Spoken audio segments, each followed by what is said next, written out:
Hello' friends, কি খবৰ? সকলো আশা কৰোঁ সকলো ভালে আছে। দেখিছেনে, ভাত পানী খাই ওলাই লৈ ইয়াৰ গাড়ীত বহিয়ে ল'লোঁ। এইপিনে চাওকচোন আমাৰ ছাৰৰ মোবাইল টিপা গ্ৰুপটো। তাকে ব'লক, আমাৰ ৰাতিটো যাত্ৰা। মই ৰাতিপুৱা আহি পোহৰ হৈছে আহি পাই গ'লোহি। ভাবিছে চাগে ক'ৰ পালোহি। আমি আহিছোঁ শিৱসাগৰ নাজিৰালৈ বুলি। এয়া পামগৈ এতিয়া, ব'লক চাই থাকক। গোটেই ৰাতিটো যাত্ৰা মূৰত আমি আহি পাই গ'লোহি মন্দিৰৰ ওচৰলৈ। তাকে খুৰী এজনী ঘৰ চাওকচোন, কুকুৰটো ইমান মৰম লগাই একে যাওঁতে ওচৰলৈ চাপি আহিছে। তাৰপিছত ধুনীয়াকৈ গা পা ধুই কাপোৰ আমি চেঞ্জ কৰি ল'লোঁ। তাৰপিছত ওলাই গৈ ৰখি আছোঁ।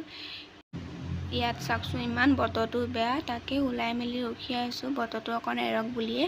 তাৰপিছত আহি পাই গ'লোহি অগ্নিনাভ বাবা মন্দিৰ। একে মনটো ভালেই গৈছে। চাওকচোন ইমান ধুনীয়া পৰিৱেশ। মানুহ কম আছিলে যিহেতু বৰষুণৰ বতৰ আছিলে।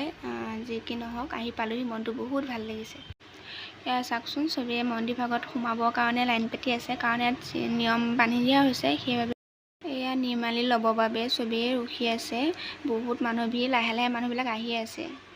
আমিও মন্দিৰ ভাগৰ পৰা ওলাই গৈ আহি পালোহি শিৱসাগৰ। আহিয়ে দৌল মন্দিৰ পিনে আহিলোঁ। এয়া চাওকচোন ইমান ধুনীয়া এটা পৰিৱেশ, ভাল লাগিছে চাই ন।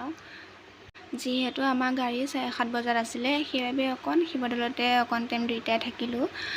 অকণ টাইম বহি কৰি কটালোঁ সময়কণ।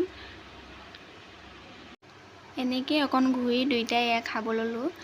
খাই মেলি তাতে ফটো দুখনমান উঠি লৈ পেলাই যাব লৈছোঁ গাড়ীৰ ওচৰলৈ বুলি। তো ব'লক, যদি ভিডিঅ'টো চাই ভাল লাগিছে লাইক কমেণ্ট শ্বেয়াৰ নিশ্চয় কৰি দিব। তো আজিলৈ বাই বাই।